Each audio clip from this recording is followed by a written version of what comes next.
अस्सलाम वालेकुम। नई वीडियोस की अपडेट के लिए हैदर वॉइस चैनल को सब्सक्राइब कर लें और साथ ही बेल आइकॉन के बटन को दबा दीजिए। शुक्रिया।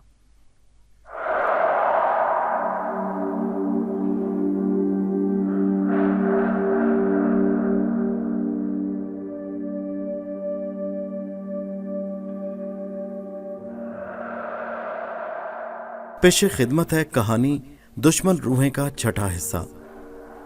मैं जो ही कमरे में दाखिल हुआ मैं ये देखकर हैरान रह गया कि बिस्तर पर कोमल मुर्दा हालत में पड़ी थी और सामने फ्रेम को देखकर मैं हवास बाख्ता हो गया। कोमल रानी शानदार बिस्तर पर पड़ी हुई थी, लेकिन वो नीम बरहना नजर आ रही थी।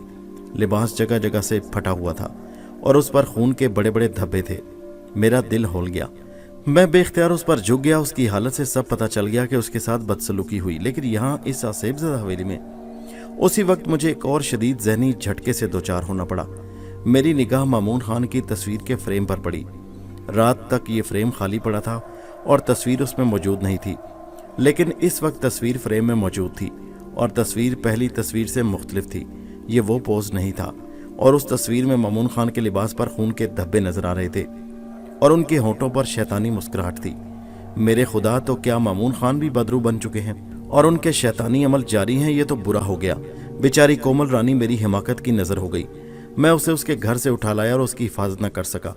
फरीद खान यही सोचेगा कि कोमल को मैंने कत्ल कर दिया। अब क्या करूं? सारा खेल ही बिगड़ गया था।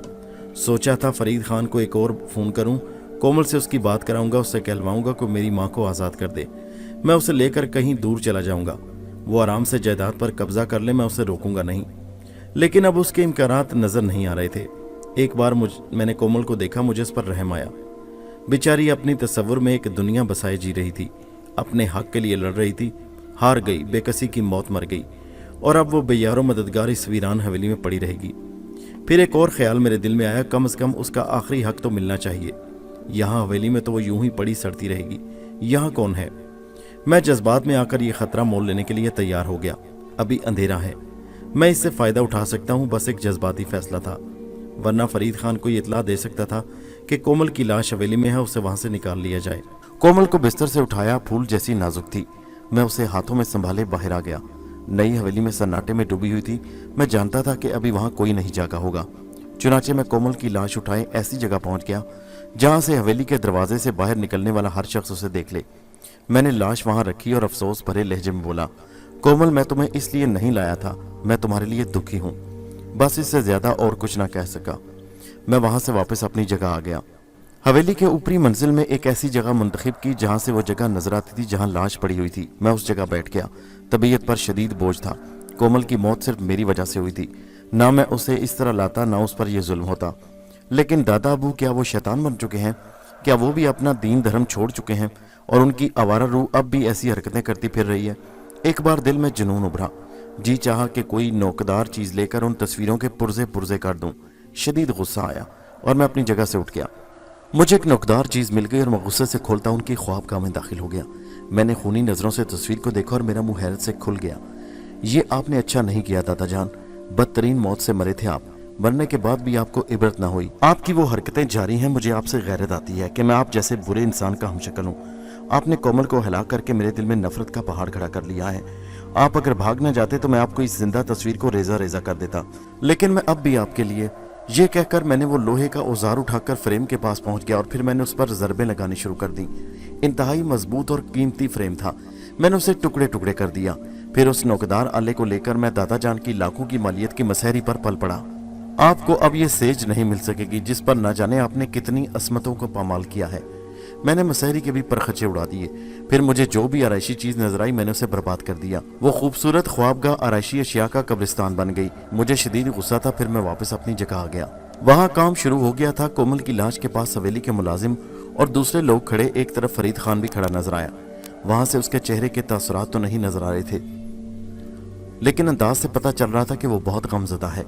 फरीद खान के दुख से खुशी भी हो रही थी, लेकिन मजलूम कोमल रानी पर होने वाले जुल्म से दुखी भी था। मेरा ख्याल था कि फरीद खान कोमल की लाश लेकर सुनार कोठी जाएगा, इसलिए वो अभी ये नहीं सोचेगा कि मैं कहाँ हूँ। वैसे भी भेड़िए की भेंट भेड़िए से बचने के लिए महफूज होती है, इसलिए पुरानी हवेली में कुछ वक्त गुजार लेने में कोई हर्ज नहीं। मैं अपनी जगह बैठा देखता रहा। हवेली में चहल पहल थी। फिर एक बड़ी एम्बुलेंस आ गई और लाश उसमें रखवा दी गई। فرید خان اپنی جیپ میں گیا۔ میرے ذہن پر مسلسل بوجھ تھا۔ کومل کی جان صرف میری وجہ سے گئی، کاش میں اسے لے کر حویلی میں نہ آتا۔ دن کے 2:30 بجے کے قریب مجھے فرید خان کا فون موصول ہوا۔ میں نے جلدی سے فون اٹینڈ کیا۔ ہیلو، میں نے کہا، میری طرف سے مبارکباد قبول کر لو، مجھے بہادر لوگ پسند ہیں کیونکہ میں خود بہادر ہوں۔ تم کہنا کیا چاہتے ہو؟ میرا لہجہ بھی سر تھا۔ میں نے تمہاری ماں کو تمہیں نہیں دیا اور تم نے کومل کی لاش مجھے پیش کر دی۔ تمہارے خیال میں بہادر ہوں فرید خان؟ میں نے کہا، ہاں، تم نے جو کچھ کر دکھایا وہ معمولی بات نہیں۔ تو پھر یوں سمجھ لو کہ بہادر لوگ جھوٹ نہیں بولتے۔ کیا مطلب؟ کومل کو میں نے قتل نہیں کیا۔ تو پھر؟ فرید خان کے لہجے میں حیرت تھی۔ مامون خان اس کا قاتل ہے۔ مامون خان؟ کیا تم پاگل ہو گئے ہو؟ پوری تفصیل بتاتا ہوں، غور سے سنو، میں نے کہا، اور پھر میں نے الف سے لے کر یہ تک اسے پوری کہانی سنا دی۔ دوسری طرف خاموشی چھا گئی، پھر آواز آئی، تم کہاں ہو؟ اب میرے خیال میں تم پاگل ہو گئے ہو۔ بتاؤ، جو میں پوچھ رہا ہوں وہ بتاؤ۔ وہ بولا، کتنی خوش فہمی کے شکار ہو تم؟ کیا میں اتنا بے وقوف ہوں کہ خود کو تمہارے حوالے کر دوں؟ مجھ سے ملو، میں تمہیں کوئی نقصان نہیں پہنچاؤں گا۔ فرید خان بولا، امی کو حویلی میں لے آئے؟ فرید خان، چند روز انہیں وہیں رہنے دیں، مجھے آپ کی نیت پر اعتبار ہو جائے گا، پھر میں آپ سے مل لوں گا۔ کمال ہے، کل کے لونڈے ہو، مجھ سے چلاکی کرتے ہو، اور میں انہیں حویلی لے آؤں اور تم آرام سے انہیں لے کر چمپت ہو جاؤ۔ نہیں میرے بچے، یہ ممکن نہیں۔ زیادہ وقت نہیں جا رہا، میں تم دونوں ماں بیٹوں کو اپنے پیروں کے تلوے چاٹنے پر مجبور کر دوں گا۔ کومل کے بارے میں تم نے جو کہانی سنائی اس کی تصدیق بھی کر لوں گا، اور رہی تمہیں تلاش کرنے کی بات، تو حقیقت یہ ہے کہ تمہارے بارے میں ایک بار بھی سنجیدہ نہیں ہوا۔ اب کومل کی موت کے بعد مجھے تمہاری طرف توجہ دینی پڑے گی۔ بہت جلد تم لوگ کسی چوہے کی طرح میرے چوہے دان میں پھنسے نظر آؤ گے۔ تم مجھے کل کا لونڈا کہہ رہے ہو فرید خان، اس حساب سے تم پرانے بابا جی ہو چکے ہو۔ ہم نوجوانوں سے پنگا مت لو، ورنہ سرے بازار رسوا ہونا پڑے گا، میں نے کہا، اور دوسری طرف سے فون بند ہو گیا۔ میں نے ٹھنڈی سانس لے کر اپنا سیل بھی آف کر دیا۔ اب آگے دیکھنا تھا کہ فرید خان کتنا خطرناک ہو جاتا ہے، کوئی نئی چال سوچنا ہوگی۔ فرید خان پوری طرح میری سمجھ میں نہیں آیا تھا۔ ایک طرف تو اس نے اپنا ایمان دھرم بیچ کر کالا دھرم اپنا لیا اور جادو ٹونے سیکھ رہا تھا، دوسری طرف میرے حصے کی جائیداد ہڑپ کرنے کے لیے ہر طرح کے مجرمانہ کام کر رہا تھا۔ اگر اس نے جادو سیکھ لیا ہے تو پھر اپنے جادو کے ذریعے وہ جائیداد پر قبضہ کیوں نہیں کر لیتا؟ اچانک مجھے خیال آیا کہ میں حماقت کر رہا ہوں۔ فرید خان کا ذہن حویلی کی طرف بھی جا سکتا ہے، کسی بھی طرح اپنے جادو کے زور سے یا پھر عقل کے زور سے۔ وہ یہ سوچ سکتا ہے کہ میں نے اتنی آسانی سے کومل رانی کی لاش کیسے حویلی پہنچا دی۔ وہ یہاں آ کر مجھے تلاش کر سکتا ہے، اس کے پاس ذریعوں کی کمی نہیں۔ پھر کیا کروں؟ حویلی سے نکل بھاگوں؟ کہاں جاؤں؟ فرید خان کیا نہیں کر سکتا؟ ایک اور خیال دل میں آیا، فرید خان عقل مند ہے تو یہ نہیں سوچے گا کہ میں پرانی حویلی میں ہوں، کیونکہ اس طرح مجھے آسانی سے گھیر سکتا ہے۔ اس وقت پرانی حویلی سے محفوظ جگہ میرے لیے اور کوئی نہیں ہو سکتی تھی، لیکن کوئی ایسی جگہ تلاش کی جائے جو محفوظ ہو۔ حویلی لنک پہاڑ ہے، بہت سی ایسی جگہیں ہیں جہاں چھپا جا سکتا ہے۔ میں ایسی کسی جگہ کی تلاش میں نکل پڑا۔ گراؤنڈ فلور پر ہی بالکل اندرونی حصے میں مجھے ایک بند کمرہ نظر آیا۔ اس کے پاس پہنچ کر میں رکا اور پھر دروازے کو کھولنے کی کوشش کی۔ دروازہ آسانی سے کھل گیا۔ اندر سے سیلن کی بدبو کا بھپکا گرم ہوا کے ساتھ نکلا اور میرے قدم رک گئے۔ پھر میں کمرے میں داخل ہو گیا۔ حیرت کی بات تھی کہ کمرہ تاریک نہیں تھا، لیکن دوسرے ہی لمحے حیرت رفع ہو گئی۔ پرانی طرز کی بنی حویلی میں چھت کے قریب روشن دان بنے ہوئے تھے جن سے روشنی اندر آ رہی تھی، اس سے کمرہ روشن ہو گیا تھا۔ پورا کمرہ قدیم فرنیچر سے بھرا ہوا تھا۔ یہ ٹوٹا پھوٹا فرنیچر بھی بے حد قیمتی تھا۔ ایک کونے میں لکڑی کا ایک بہت بڑا صندوق رکھا ہوا تھا جس کے کنڈے میں بہت بڑا تالا لٹکا تھا، لیکن یہ تالا کھلا ہوا تھا۔ میں نے پورے کمرے کا جائزہ لیا، کسی خطرے پر اس کمرے میں چھپا جا سکتا تھا۔ بڑے بڑے فرنیچر کے پیچھے کافی جگہ تھی جہاں ایک شخص آرام سے چھپ سکتا تھا، لیکن میری نظر صندوق پر جا ٹکی۔ یہ صندوق بھی چھپنے کے لیے بہترین تھا۔ میں اس کے قریب پہنچ گیا کہ دیکھوں تو صحیح صندوق میں کیا ہے۔ وزنی ڈھکنا کافی طاقت لگانے سے کھلا۔ میں نے اندر جھانکا، صندوق بالکل خالی تھا۔ اس میں داخل ہو کر ڈھکن بند کر لیا جائے تو کوئی مشکل نہیں ہوگی، یہ جاننے کے لیے میں صندوق میں داخل ہو گیا۔ کافی جگہ تھی۔ بڑے صندوق کی ایک دیوار میں عجیب سی کھونٹیاں نظر آئیں اور میں مقصد انہیں ٹٹولنے لگا، لیکن اچانک میں ایک کھونٹی دبانے سے صندوق کی ایک دیوار اپنی جگہ سے سرک گئی اور اس میں اچھل پڑا۔ میں نے حیران نظروں سے ہٹ جانے والے اس دیوار کو دیکھا۔ اس کے دوسری طرف سیڑھیاں نظر آ رہی تھیں۔ اوہ، یہ تو تہخانہ ہے، میرے ذہن نے نعرہ لگایا۔ ہاں، وہ تہخانہ ہی تھا۔ اس عظیم الشان حویلیوں میں بڑے بڑے راز پوشیدہ ہوتے ہیں۔ یہ تہخانہ کسی خاص مقصد کے لیے بنایا گیا تھا۔ دیکھوں تو صحیح اس میں ہے کیا۔ میں اللہ کا نام لے کر اس خلا میں داخل ہو گیا اور پھر بڑی احتیاط سے ایک ایک سیڑھی اترنے لگا۔ 12 سیڑھیاں تھیں اور ان کے بعد ایک بڑا ہال۔ یہ ہال بھی تاریک نہیں تھا اور اندر موجود ایک ایک چیز صاف نظر آ رہی تھی۔ اس کی وجہ بھی روشن دان ہی تھے، مگر نہ جانے یہ روشن دان حویلی کی کون سی جگہ کھلتے تھے، اس کا صحیح اندازہ نہ ہو سکا۔ हाल में कुछ भी नहीं था, बस एक तरफ पत्थर की एक बड़ी सिल पड़ी हुई थी और इस सिल पर एक इंसानी हड्डियों का पिंजर पड़ा था। मैं वहीं खड़े होकर उसे देखता रहा, फिर हिम्मत करके आगे बढ़ा और ढांचे के करीब पहुंच गया। मैंने झुककर उसे देखा। अचानक ढांचे का सूखा हुआ हाथ ऊपर उठा और उसने मेरी गर्दन पकड़ ली। मेरे हलक से चीख निकल गई। मैंने दोनों हाथों से ढांचे के हाथ को अपनी गर्दन से हटाने की कोशिश की और काफी ताकत लगाने के बाद अपनी गर्दन उसकी गिरफ्त से छुड़ा सका। उसी वक्त ढांचे की दोनों आंखों से नीली रोशनी फूट पड़ी। मैं पीछे हटा तो ढांचा उठकर बैठ गया। तुम अभी तक जीते हो मियाँ जी, कितना समय हो गया। ढांचे के मुंह से फटी फटी आवाज निकली। मैं जिन हालात से गुजर चुका था उनको देखते हुए मेरा दिल पत्थर का हो चुका था और अब किसी भी चीज से खौफ ज़्यादा नहीं होता, लेकिन उसके बावजूद इंसान था और इंसान का डर और खौफ से चोली दामन का रिश्ता है। एक इंसानी ढांचा उठकर बैठ गया और मुझसे बातें कर रहा था। एक हल्का सा खौफ तो बेदार हुआ, लेकिन दूसरे ही लम्हे मैंने खुद को संभाल लिया। अरे भाई कौन है तू, मैंने कहा। नहीं पहचाना, ढांचे की फटी फटी आवाज निकली। मेरी बात का जवाब दो, कौन हो तुम? कभी के दिन बड़े महाराज, कभी की रातें। कल तुम्हारा राज था और आज तुम हमारे फेर में आए हो। बकवास किए जाओगे, कौन हो तुम? वो जिससे तुमने जीवन छीन लिया। अरे भाई कौन? राम स्वरूप है हम, पहचाना मुझे? मैंने उसे पहचान लिया, गंगा का महबूब राम स्वरूप, जिसे मामून खान ने रकाबत में मौत के घाट उतार दिया था और उसकी लाश के बारे में बहुत सी अफवाहें गर्दिश करती थीं। गंगा उसकी लाश तलाश ना कर पाई और वो एक ही बात करती थी कि उसके प्रेमी की लाश तलाश कर दो। वो उसका क्रियाक्रम करना चाहती थी। ये तो मालूम नहीं था कि एक आत्मा होने के बावजूद वो उसकी लाश तलाश क्यों ना कर सकी। अच्छा तो तुम राम स्वरूप हो? हाँ कहे तो राम स्वरूप, पर क्या करें, तुमने हमें रावण स्वरूप बना दिया। ढांचे के मुंह से आवाज निकली। जिंदगी में भी तुम इतने ही बेवकूफ थे जितने अब हो, मैंने कहा और ढांचे की आंखों की नीली रोशनी आहिस्ता आहिस्ता सुर्ख पर गई। फिर उसकी आवाज उभरी। क्या मतलब है तुम्हारा? मतलब ये कि मरने के बाद भी तुम्हें आटे दाल का भाव मालूम नहीं? क्या बक रहे हो, हमारी समझ में नहीं आए। उसकी आवाज में गुर्राहट थी। कौन हूं मैं भाई? गुज्जर घाट के राजा हो, निर्दयी हो। हमारी प्रेमिका छीनी तुमने है और हमसे हमारा जीवन छीन लिया और हमारा तुम संस्कार भी न होने दिया। इसीलिए तो तुम्हें बेवकूफ कह रहा हूं। अरे ज्यादा चतुराई ना करो मियाँ जी, तुम हमसे झूठ बोल रहे हो। मैंने कहा मेरा नाम बताओ। तुम मामून खान हो? नहीं राम स्वरूप, मैं मामून खान का पोता अशरफ खान हूँ। अरे झूठ बकते हो। अरे तुम बेवकूफ नहीं गधे हो। बेवकूफ कह लो, गधा कह लो, पर अंधा नहीं हूं हम। अंधे भी हो, गर्दन दबा देंगे तुम्हारी, जैसे तुमने हमारा टेटवा दबाया था। वो गुस्से से बोला। एक बात बताओ, तुम्हें पता है कि तुम कितने अरसा पहले मरे थे? बहुत समय बीत गया। मामून खान उस वक्त जवान था या ज्यादा उम्र का?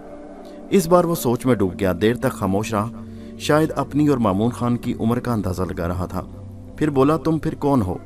मैंने कहा ना, मैं मामून खान का पोता अशरफ खान हूँ। अरे भाई राम राम, बिल्कुल उसी की शक्ल के हो। हाँ, और उसी का हम शक्ल होने की सजा भुगत रहा हूँ। तुमने एक आत्मा जगा दी है। हमने तो अपने जीवन में कुछ भी नहीं किया। जवान हुए तो हीरा लाल की छोकरी से प्रेम हो गया, बस वो प्रेम ही हमारा अंत बन गया। मार दिया तुम्हारे दादा ने हमें। पता नहीं बेचारी गंगा का क्या हाल हुआ होगा। मैं तुम्हें उसके बारे में बता सकता हूँ। वो पूछने लगा, गंगा के बारे में? हाँ। अब क्या फायदा, अब तो हम उससे मिल भी नहीं सकते। वो हमसे बड़ा प्रेम करती थी, पता नहीं किस साल में होगी। क्या तुम उसके बारे में जानते हो? बहुत कुछ बता सकता हूँ उसके बारे में, लेकिन क्या तुम इस तहखाने से निकलना चाहते हो? मामून खान ने हमारी लाश इस पत्थर पर रख दी थी और फिर जंतर मंतर पढ़वाकर ये दरवाज़ा बंद कर दिया। हमारी आत्मा दरवाज़ा नहीं खोल सकती, वरना हम कब के बाहर निकल गए होते। अब तुमने ये दरवाज़ा खोल दिया तो हम यहाँ से बाहर निकल सकते हैं। हमारी आत्मा आज़ाद हो गई, तो फिर आओ चलें।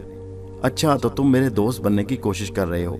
राम स्वरूप के ढांचे पिंजर ने कहा। हाँ, इसलिए कि मेरी तुमसे कोई दुश्मनी नहीं और मैं तुम्हारी गंगा से भी मिल चुका हूँ, मैंने कहा और वो उठ खड़ा हुआ। अब मेरे दिल में उसकी तरफ से कोई परेशानी नहीं थी। यहाँ इस तहखाने में काफ़ी घुटन थी जो पहले महसूस नहीं हुई थी, लेकिन अब कुछ देर रुकने के बाद घुटन महसूस होने लगी। बड़ा दिलचस्प मंजर था। एक गोश्त पोस्ट का जीता जागता इंसान और दूसरा हड्डियों का ढांचा, सिर्फ एक आत्मा और वो भी दोस्त जैसी। मज़े की बात थी। मेरे जहन में अब भी ये ख्याल था कि शायद फरीद खान को पुरानी हवेली में मेरी मौजूदगी का ख्याल आ जाए और उस वक्त वो यहीं हवेली में हो। लेकिन बाहर आकर हवेली में बदस्तूर पुरस्रार सन्नाटा फैला नजर आया और मैं उसे मामून खान के कमरे में ले गया और मैंने दीवार की तरफ इशारा करके कहा, देखो ये है मामून खान की तस्वीर। राम स्वरूप की गर्दन घूम गई, लेकिन अपना मुंह हैरत से खुले का खुला रह गया क्योंकि तस्वीर का फ्रेम बिल्कुल खाली था, उसमें कोई तस्वीर नहीं थी। कौन सी तस्वीर महाराज? राम स्वरूप बोला, लेकिन मैंने जवाब नहीं दिया। ये सब कुछ बहुत हैरत अंगेज था। तस्वीर के इस फ्रेम में मामून खान ने गोया अपना घर बना रखा था। البتہ مجھے ایک خیال ضرور آیا۔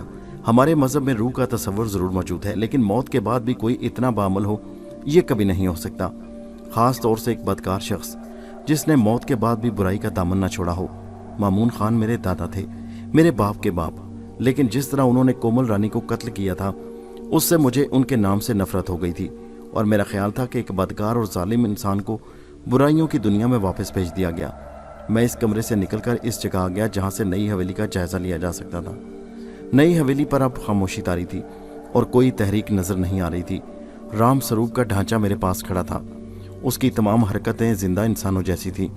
جب مجھے یہ اطمینان ہو گیا کہ نئی حویلی کی طرف سے کوئی تحریک نہیں تو میں نے رام سروپ سے کہا، تم کہیں جانا تو نہیں چاہتے؟ بعد میں سوچوں گا، پہلے تم مجھے اپنے بارے میں، مامون خان کے بارے میں اور گنگا اور اس کے پتا ہیرا لال کے بارے میں بتاؤ۔ مجھے حیرت ہے رام سروپ کے ایک آتما ہونے کے باوجود تمہیں کچھ بھی معلوم نہیں، حالانکہ میں تمہیں بتا چکا ہوں کہ مامون خان نے نہ جانے کون سے اشلوک پڑھ کر میرے قید خانے کا دروازہ بند کیا کہ میری آتما بھی قید ہو گئی، جبکہ آتمائیں تو آزاد ہوتی ہیں۔ کیا مامون خان بھی گندے علم جانتے تھے یا پڑھوائے تھے اس نے؟ ہو سکتا ہے جانتے ہوں گے، مجھے ٹھیک سے معلوم نہیں۔ تم نے مجھے وہ باتیں بتائیں جو مجھے نہیں معلوم۔ میں گنگا کے بارے میں جاننا چاہتا ہوں۔ میں اسے بتانے لگا کہ کس طرح گنگا کی جان چلی گئی اور مامون خان نے اس کے سارے پریوار کو ختم کر دیا، اور وہ خاموشی سے ساری باتیں سنتا رہا۔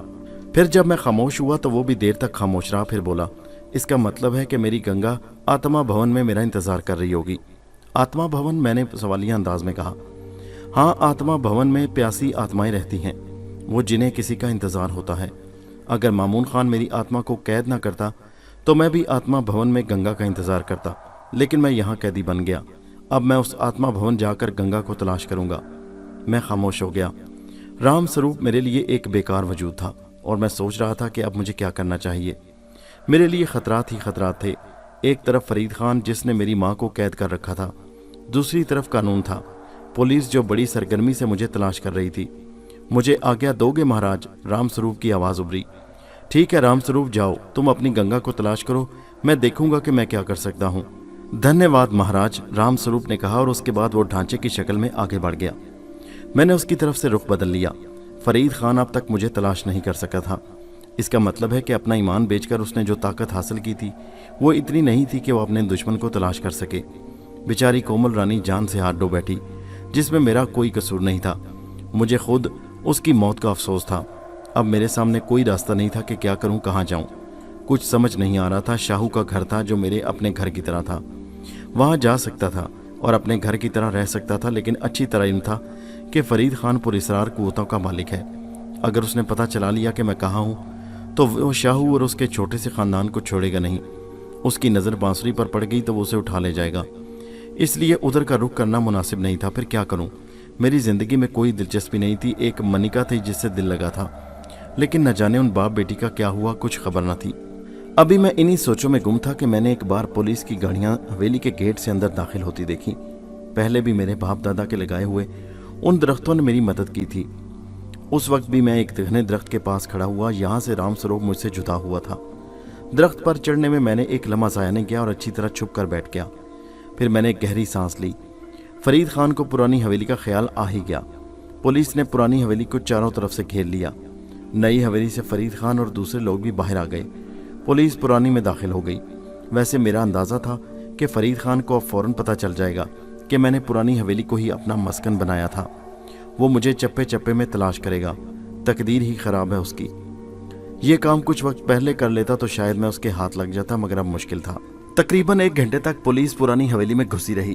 وہاں کچن سے انہیں جو چیزیں ملی ہوں گی اس سے انہیں پتہ چل گیا ہوگا کہ میں نے وہاں وقت گزارا ہے۔ پھر میں نے پولیس کو باہر نکلتے دیکھا۔ کافی افراد واپس چلے گئے، باقی 6-7 پولیس والوں کی وہاں ڈیوٹی لگا دی گئی، لیکن بیوقوف صرف گیٹ تک ہی محدود تھے۔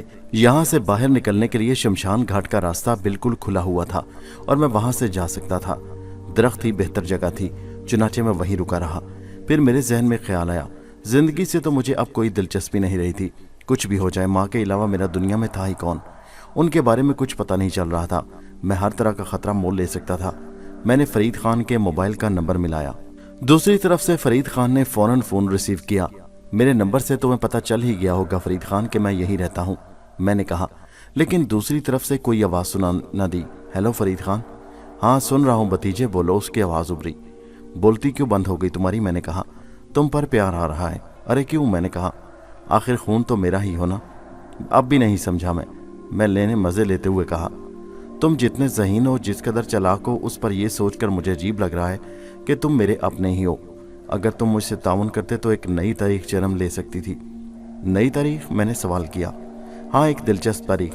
तुम मामून खान के हमशक्ल हो, और मामून खान का नाम ना सिर्फ गुज्जर घाट बल्कि आसपास के दूसरे इलाकों में कितना मशहूर था। हम एक अनोखा खेल खेलते हैं। वो क्या? दुनिया कहती है कि मामून खान ने दोबारा जन्म लिया है। थू है तुम्हारी शक्ल पर फरीद खान, तुमने अपने मजहब को छोड़ा ही था कि उनके अकायद से भी इत्तफाक कर लिया। हाँ, हमारे यहाँ दूसरे जन्म का तस्वुर बिल्कुल नहीं, सिवाय रोज़े क़यामत के।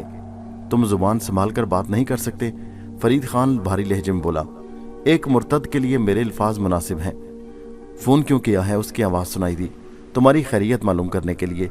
दिल पर छुरियाँ चल रही हैं क्या? कहा था माँ को नई हवेली ले आओ, सब ठीक हो जाएगा, लेकिन तुम नहीं माने और बेचारी कोमल रानी तुम्हारी जिद का शिकार हो गई।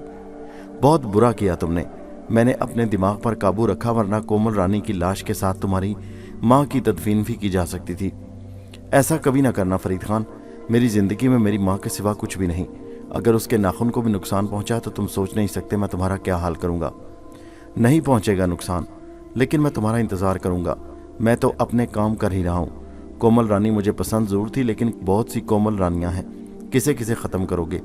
अलबत्ता मेरे पास तुम्हारी माँ है। जिस तरह तुमने चाचा भतीजे का रिश्ता ख़त्म करके मुझे सिर्फ फरीद खान कहना शुरू किया है, मैं अब भी उन्हें भाभी कहने के बजाय सिर्फ तुम्हारी माँ कहता हूँ। तो मैं कह रहा था कि मेरे दरवाजे तुम्हारे लिए खुले हैं। मैं गुजरे हुए लम्हों को भूल सकता हूँ, और जब मेरे पास आओगे तो तुम्हें खुश आमदेद कहूँगा और तुम्हें तुम्हारी माँ के साथ एक आला तरीन ज़िंदगी गुजारने का मौका दूंगा। एक शर्त पर फरीद खान, मैंने कहा। वो क्या? तुम अपने गुनाहों से तौबा कर लो, फिर से कलमा तैयबा पढ़ो और नेक इंसान बन जाओ, मैंने कहा। और फरीद खान कह कहा मारकर हंस पड़ा। यह शर्त मैं मजाक में भी नहीं मान सकता। मेरे पास आओ, बैठो, मुझसे बात करो, मेरे मसलक के कायल हो जाओ, मुझे कायल करो। जो कहोगे मैं मान लूँगा। तो मैं समझूँ कि तुम मुकम्मल तौर पर गुमराह हो चुके हो। मुझे अल्लाह पर भरोसा है, तुम मेरी माँ को नुकसान नहीं पहुँचा सकोगे, और मैंने उन्हें अल्लाह की अमान में छोड़ दिया है। तुम हो कहाँ ये तो बताओ? फरीद खान ने पूछा। वहीं जहाँ से तुम थोड़ी देर पहले झक मार कर आए हो। क्या? कहाँ? पुरानी हवेली में, जहाँ थोड़ी देर पहले तुम पुलिस फोर्स के साथ मुझे तलाश कर रहे थे। हालांकि तुम कई बार मेरे करीब से गुजरे, लेकिन मुझे न देख सके। दूसरी तरफ खामोशी छा गई। कुछ देर फरीद खान का फ़ोन आन रहा, फिर उसने बंद कर दिया। शदीद हैरत और गुस्से ने उसकी आवाज़ बंद कर दी थी। मैंने भी अपना सेल बंद कर दिया और दरख्त की टूटी शाख से कमर लगा दी। एक अजीब सी थकन सवार हो गई। दिल पर बोझ तो मुस्तकिल रहता था। मेरा ख्याल था कि मुमकिन है फरीद खान पुरानी हवेली में जाने की कोशिश करे, लेकिन ऐसा ना हुआ और वक्त गुजरता रहा। यहाँ तक कि पूरा दिन गुजर गया। खाने पीने की चीज़ें पुरानी हवेली में मौजूद थीं, लेकिन उधर जाना सख्त खतरनाक था, इसलिए मैंने ये ख्याल छोड़ दिया। रात होने का इंतज़ार करता रहा। फिर जब पूरी तारीकी फैल गई तो दरख्त से नीचे उतरा और इब्रार भाई के क्वार्टर की तरफ चल पड़ा। ये ख्याल भी जहन में था कि फरीद खान भी रात होने का इंतज़ार करता होगा। उसे इस बात पर यकीन नहीं आया होगा कि मैं पुरानी हवेली में हूँ, वरना वो दोबारा हवेली को तलाश करता। लेकिन अगर उसे ये पता हो कि मैं हूँ यहीं कहीं मौजूद, तो मेरी तलाश के लिए रात का वक्त बेहतरीन था। इसलिए मैं एक एक कदम फूंक फूंक कर रख रहा था। इब्रार भाई सख्त बुखार में फूंक रहे थे। मुझे देखकर उठ गए। आपको बुखार क्यों चढ़ा है इब्रार भाई? मैंने पूछा। बस उम्र का तकाजा है। वैसे दिल यहाँ से भर गया छोटे मलकान जी, कोई है ही नहीं, सारे नौकर बददिल हो गए हैं। तनख्वाह वगैरह वक्त पर मिल जाती है? हाँ, इसमें दिक्कत नहीं होती, सब लोगों को पैसे वक्त से मिल जाते हैं। मैं आपके किचन का जायज़ा ले लूँ? इब्रार भाई सख्त भूखा हूँ। अरे मेरे सरकार, अभी खाना निकालता हूँ। इब्रार भाई ये सब कुछ भूल गए। कुछ देर के बाद मैं शिकम सेर हो गया। इब्रार भाई तशवीश भरी नज़रों से मुझे देख रहे थे। मैंने मुस्कुराकर कहा, क्या बात है इब्रार भाई, आप कुछ परेशान हैं? बस छोटे साहब, आज सुबह खूब हंगामा आराई हुई है। एक लाश भी नई हवेली के दरवाजे पर मिली है। आपके बारे में बहुत सी बातें सुनी हैं। मैं कुछ नहीं कहूँगा।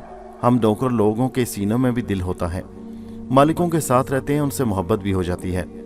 हमने भी इस हवेली को खुशियों का झूला झूलते देखा है। यहाँ के रहने वाले हर मौसम मनाते हैं। दरख्तों में झूले पड़ते थे, पकवान चढ़ते थे, मगर अब क्या है, दिल उकता गया यहाँ से। इब्रार भाई की आंखें भीग गईं। मैं आपको सूरत हाल से आगाह करूँ इब्रार भाई, मुझे मशवरा दें मैं क्या करूँ? मैंने कहा। मेरा दिल भी बोझल था, किसी से दिल की बात ही नहीं होती थी। इब्रार भाई हमातन गोश हो गए। और मैंने उन्हें अलफ से लेकर ये तक पूरी कहानी सुना दी। उनमें से बहुत सी बातें हमें मालूम हैं, हमें क्या दूसरे नौकर भी जानते हैं, सबको मालूम है कि फरीद खान बेदीन हो चुका है और दूसरे लोग उससे आगे बेबस हैं। मुझे अब क्या करना चाहिए इब्रार भाई, मैं कोई फैसला नहीं कर पा रहा। आप हुक्म करें तो मैं सोचूं। इसीलिए तो आपको पूरी कहानी सुनाई इब्रार भाई। देखिए छोटे मालिक जी, फरीद खान चाहते हैं कि आप जायदाद से दस्तबरदार होकर कागजात पर दस्तखत कर दें और सब कुछ उनके कब्जे में चला जाए। बस यही उनकी मुश्किल है। जी हाँ, अल्लाह आपका निगहबान हो। ऐसा हो जाने के बाद वो क्या करेंगे जानते हैं आप? क्या करेंगे? मेरे मुंह में खाक, आपको और मालकिन को ख़त्म कर देगा ताकि झगड़ा हमेशा के लिए निमट जाए। क्यों? ये काम वो अब भी कर सकता है? नहीं कर सकता। क्यों? इसलिए कि उसके बाद सारी दौलत और जायदाद ट्रस्ट में चली जाएगी, उसे नहीं मिलेगी जब तक आपकी उसके हक में दस्तबरदारी ना हो। मगर उसने जैली वसीयतनामा तैयार करा लिया है। फिर भी कोर्ट में आपकी और बेगम साहिबा की हाजिरी ज़रूरी है। और आप ठीक कहते हैं इब्रार भाई, मैंने कहा। मैं आपको एक मशवरा देना चाहता हूँ। हाँ बताइए, मैंने कहा। आप कुछ दिनों के लिए बिल्कुल रोपोश हो जाएं, किसी तरह की सरगर्मी न दिखाइए। फरीद खान यही सोचेगा कि आप कुछ करने वाले हैं और उलझन का शिकार रहेगा, मगर आप किसी तौर उसके सामने ना आए। वो परेशान हो जाएगा और बस देखें वो क्या करता है। हाँ मगर एक बात और है इब्रार भाई। वो क्या? वो मेरी माँ को तंग करेगा, वो उन्हें अदालत ले जाकर उनसे अपने हक में बयान दिलवाएगा। कोई फ़ायदा नहीं होगा उसे। क्यों? वारिस तो आप हैं। जब तक आप उसके बताए हुए वसीयतनामे की तस्दीक अदालत में खड़े होकर नहीं करेंगे, वसीयतनामा करामत नहीं होगा। मैं सोच में डूब गया। इब्रार भाई ठीक कह रहे थे। फरीद खान एक तरह से तन्हा था, उसे किसी से कोई रग़बत न थी, ना किसी रिश्ते का ख्याल था। कोमल रानी बेचारी बिला वजह जान से हाथ धो बैठी थी। फरीद खान के कान पर जूं तक न रेंगी। ऐसा कोई नहीं था जिसे कब्जे में करके फरीद खान से माँ का सौदा किया जा सके, और माँ को उसने कहाँ रखा है इस बारे में कहीं से नहीं मालूम हो सकता था। इन हालात में इब्रार भाई की बात मान लेना ज़्यादा बेहतर था। ठीक है इब्रार भाई, आपका कहना ठीक है। मैं कुछ अरसा के लिए मंजर आम से हट जाता हूँ। बहुत अच्छा रहेगा ये। वो उसी अधेड़बुन में रहेगा कि आप कहाँ हैं और क्या कर रहे हैं। लाहौर बहुत बड़ा शहर है, वहाँ के गली कूचों में गुम हो जाऊँगा। अच्छा रहेगा कराची चले जाएं। कराची? हाँ, कभी गया नहीं हूँ मैं वहाँ, कोई जानने वाला भी नहीं। ये तो और अच्छी बात है। ठीक है इब्रार भाई, आपसे एक दरख्वास्त करना चाहता हूँ। हुक्म करें। मेरा फ़ोन नंबर अपने पास रख लें। माँ के बारे में अगर कोई मालूमात मिले तो मुझे फ़ौरन आगाह कीजिएगा। ठीक है, ये मेरी जिम्मेदारी है, इब्रार भाई ने कहा। कुछ देर उनके पास रहा, फिर उनसे इजाज़त लेकर बाहर आ गया। दिल पर एक बोझ तारी था। गुजर घाट के आसपास के इलाके में मेरा घर था। मेरी बचपन की तमाम यादें यहीं से वाबस्ता थी। लेकिन अब ये दुश्मन इलाका था, यहाँ मेरा कोई नहीं था। सारे रिश्ते ख़त्म हो गए थे। यहाँ से चला जाऊँगा तो क्या फ़र्क पड़ेगा। पैसे काफ़ी मौजूद थे, चुनाचे इब्रार भाई के मशवरे के मुताबिक मैंने कराची जाने का फ़ैसला कर लिया। इब्रार भाई से इजाज़त ली और मौका मिलते ही हवेली से बाहर निकल आया। पहले लाहौर हो जाना था, फिर वहाँ से कराची के लिए चल पड़ूंगा। फरीद खान के बारे में सोचता हुआ मैं सड़क के किनारे किनारे चल रहा था। मेरी समझ में नहीं आ रहा था कि फरीद खान ने अपना ईमान खोने के बावजूद क्या पाया। मेरी अब उससे पक्की दुश्मनी थी। उसका दुश्मन उसके सीने पर मोंग डल रहा था और वो उसका कुछ नहीं बिगाड़ पा रहा था। अब तक मैं उसके चरके लगाता रहा और वो तिल मिलाता रहा, हालांकि वो मेरे खिलाफ कोई भी बड़ा कदम नहीं उठा सकता। फिर मुझे उसकी बात याद आई कि गंदे उलूम की माहिर किसी बड़ी शख्सियत को मेरी ज़रूरत है, इसलिए वो मेरी ज़िंदगी ख़त्म नहीं कर सकता। लेकिन वो बड़ी शख्सियत कौन थी? क्या कोई देवी? लेकिन देवी को मेरी क्या ज़रूरत थी? अपनी इन अहमकाना सोचों पर मुझे हंसी आने लगी। मैं पैदल चल रहा था, रास्ते का तयन कर लिया। वहाँ से सीधा हसनपुर जाऊँगा, हसनपुर से लारी अड्डा पकड़कर लाहौर और फिर कराची। मैंने आज तक कराची नहीं देखा था, सिर्फ कराची के बारे में कहानियाँ सुनी थी। हालांकि कराची जाने की वजह अपनी ज़िंदगी की हिफाजत थी, लेकिन फिर भी मेरे दिल में कराची देखने का शौक़ करवटें ले रहा था। चलते चलते मुझे ख्याल आया, यहाँ मैं अहमकाना लापरवाही से काम ले रहा हूँ। मुझे इस तरह आज़ादी से सड़क पर नहीं चलना चाहिए। फरीद खान एक नापाक दुश्मन है, दूसरी तरफ पुलिस की एक कातिल की हैसियत से मेरी तलाश है। बेशक ये रास्ते मेरे जाने पहचाने हैं, फिर भी ये दोनों मेरी तरफ से गाफिल नहीं होंगे। हर सिमत गहरा अंधेरा छा चुका था। मैं ये सोच रहा था कि इस तरह हसनपुर तक का फासला कैसे तय करूँगा। हवेली से निकल आया था, ये ज़रूरी था क्योंकि वहाँ मेरी तलाश हो सकती थी। लेकिन अब मुझे वही करना था जो इब्रार भाई के सामने तय हुआ था। मैं हवेली से काफ़ी दूर निकल आया, लेकिन सड़क से ज़्यादा दूर नहीं जा सकता था क्योंकि यही हसनपुर तक जाने की निशानी थी। सड़क के किनारे किनारे दरख्त थे, कीकर की झाड़ियाँ थीं जिनकी शाखें पीले पीले फूलों से लदी थी। गंदम और जौ की फसलें भी खड़ी थीं। जहाँ फसलें कट चुकी थी वहाँ उजाड़ खेत दूर तक फैले हुए थे। मैं ऐसी मुनासिब जगह तलाश कर रहा था कि जहाँ से सड़क छोड़कर नीचे उतर जाऊं कि अचानक मेरी छठी हिस्स ने मुझे कुछ एहसास दिलाया। मुझे यूं लगा जैसे कुछ इंसानी आवाज़ें उभरी हों। मैं ठिठक कर रुक गया, मगर मैंने देर कर दी थी। अचानक ही 2-4 टार्चों की रोशनियां मुझ पर पड़ीं और मेरी आंखें चकाचौंध हो गईं। उसी वक्त एक आवाज़ सुनाई दी, वो रहा, वही है। दूसरी आवाज़ उभरी और फिर किसी ने चीख कर कहा, रुक जा, नहीं तो गोलियों से भून देंगे, रुक जा। सोचने का वक्त नहीं था, अमल करने का था। ये अंदाज़ा हो गया था कि आवाज़ बाएं सिमत से आई थी, उसी सिमत से जिधर मैं चल रहा था। चुनाचे एक लम्हे के अंदर मैंने दाएं सिमत छलांग लगाई, मगर उन लोगों ने भी काम दिखाया। पता नहीं कौन सी बंदूकें इस्तेमाल की गईं और शायद कितने आदमी थे जिन्होंने मुश्तरका तौर पर मुझ पर फायर किए। सड़क के नशेब में उतरते उतरते एक गोली मेरे कंधे में लगी और मैं गिरते गिरते बचा। बाजू में जैसे दहकते हुए अंगारे उतर गए। एक लम्हे के लिए मेरी आंखों के आगे अंधेरा आ गया, लेकिन फिर कई आवाज़ें उभरी, साथ ही फायर हुए और चिंगारियां मेरे सर से गुजर गईं। वो जो भी थे, उन्हें मेरी सिमत का पूरी तरह अंदाज़ा था और वो बासानी मुझे निशाना बना सकते थे। उस वक्त बरक रफ्तारी ही ज़िंदगी बच जाने का इम्कान था, वरना सूरत हाल सामने थी। उस वक्त एक बेहद जहानत की बात मेरे जहन में आई। वो मुझे दाहिनी सिमत के नशेब में निशाना बनाएंगे क्योंकि उन्होंने मुझे उस तरफ उतरते देख लिया है। अगर थोड़ा सा आगे चलकर मैं सड़क अबूर कर लूं और बाएं सिमत उतर जाऊं तो वो धोखा खा सकते हैं। गहरा अंधेरा मेरी मदद कर सकता है। चुनाचे मैं आगे की सिमत थोड़ा सा दौड़ा और फिर सड़क का नशेब अबूर करके किनारे पर आ गया। मेरा अंदाज़ा ठीक था। 3-4 साए दाएं सिमत सड़क के किनारे खड़े हुए नीचे टार्चों की रोशनियां डाल रहे थे। वो सोच भी नहीं सकते थे कि मैं क्या कर रहा हूँ। मैंने मौका गनीमत देखा और फुर्ती से सड़क पर आ गया। फिर तेज़ी से सड़क अबूर करके दूसरे किनारे पर पहुंचा और नीचे उतर गया। बाजू की तकलीफ पागल किए दे रही थी, लेकिन उस वक्त ज़िंदगी बचाने की यही तरकीब थी कि इस तकलीफ को नज़रअंदाज कर दिया जाए। सड़क से नीचे उतरकर मैं अंदर कटे हुए खेतों में घुस गया। आगे सूरत हाल मेरे लिए करामत थी, क्योंकि उन खेतों के खात्मे के बाद कच्ची सड़क आ जाती थी। ये कच्ची सड़क चक बावन की तरफ जाती थी और वहाँ से भी हसनपुर का रास्ता था। कई बार मुझे गोलियां चलने की आवाज़ें सुनाई दी, लेकिन उनका रुख दूसरी तरफ था, जिसका मतलब था कि उन्हें मेरी चाल का अंदाज़ा नहीं हो सका था। लेकिन अब मेरा कच्ची सड़क पर पहुंचना ज़रूरी था। तकदीर कभी कभी ऐसे कारनामे सर अंजाम देती है कि अकल चकरा कर रह जाए। उस वक्त भी ऐसा ही हुआ। मैंने कच्ची सड़क पर कदम रखा ही था कि मुखालिफ सिमत से एक पीली सी मध्यम रोशनी आगे बढ़ती नजर आई। साथ ही घोड़े की टापें भी सुनाई दी। मैं अपनी जगह साकित हो गया। मुझे अंदाजा हो गया कि वो तांगा है। मैं धड़कते दिल से उसके करीब आने का इंतजार करने लगा। जहन में कुछ नहीं था सिवाय इसके कि काश तांगे वाला तांगा रोक ले। ये अंदाजा भी था कि ये गलत लोग नहीं होंगे, लेकिन तकदीर की बात मैंने इसलिए की कि वो शाहू का तांगा था। मैं अंधेरे में उसे नहीं पहचान सका, लेकिन मैंने सड़क के नीचे आकर उसे रोका तो तांगा रुक गया। तांगे के आगे वाले हिस्से में मिट्टी के तेल की लालटेन लटकी हुई थी। तांगे वाले ने तांगा रोका, लालटेन उठाकर मुझे देखा और फिर उसकी धाड़ नमा चीख उभरी, अरे अशरफ! साथ ही उसने तांगे से नीचे छलांग लगा दी। लालटेन उसके हाथ से गिरते गिरते बची। वो भागकर मेरे पास पहुंचा। अशरफ छोटे मालिक, मैं जख्मी हूँ अशरफ, मैंने कपकपाती आवाज़ में कहा। अरे मेरे भाई, अरे मेरे भाई, अरे मम्मा बांसुरी, अशरफ भाई है, जगह बनाओ। शाहू बहरानी कैफियत में था। वो मुझे सहारा देकर तांगे में लाया। फिर लालटेन की रोशनी करीब करके मुझे देखा। मेरा शिकंधा जख्मी खून से तरबतर था। अम्मा, खून निकल रहा है, शाहू अजीब से लहजे में बोला। माँ तो कुछ कह ना सकी। बांसुरी ने अशरफ से लालटेन मांगी, मेरा जख्म देखा और बोली, मैं दुपट्टा बांधे देती हूँ, लो माँ लालटेन पकड़ो। उसने लालटेन माँ के हाथ में दे दी। शाहू फरीद खान के आदमी मुझे सड़क के दूसरी तरफ तलाश कर रहे हैं। उन्होंने मुझ पर गोली चलाई है, यहाँ से निकल चलो, कहीं उनका रुख इस तरफ ना हो जाए। अच्छा भाई, शाहू ने कहा और तांगा चलाने लगा। इधर अम्मा ने लालटेन पकड़ी हुई थी और बांसुरी मेरे जख्म पर दुपट्टा कस रही थी। मेरी समझ में नहीं आ रहा था कि यह गैबी इमदाद कैसे आ गई। शाहू के इस तरह आने का ख्वाब में भी कभी नहीं देखा जा सकता था। पता नहीं वो कैसे इस कच्ची सड़क पर आ गया। उसने कुछ फासला तय करने के बाद खुद ही बताया, अम्मा और बांसुरी कोट रानी शादी में गए थे, फिर वहाँ से आ रहे थे। कोट रानी उसी रास्ते पर था, छोटा सा गाँव था। मैंने कुछ न कहा। बांसुरी मुझे सहारा दिए हुए थी, उसके अंदाज में बड़ी अपनायत थी। शाहू बदमाश नजर आ रहा था। वो घोड़े को तेज तेज भगा रहा था। उसके अलावा वो लोग जो भी थे धोखा खा गए थे और उधर मुतवज्जो नहीं हुए थे। मगर वो कौन थे? क्या पुलिस वाले या फिर फरीद खान के आदमी?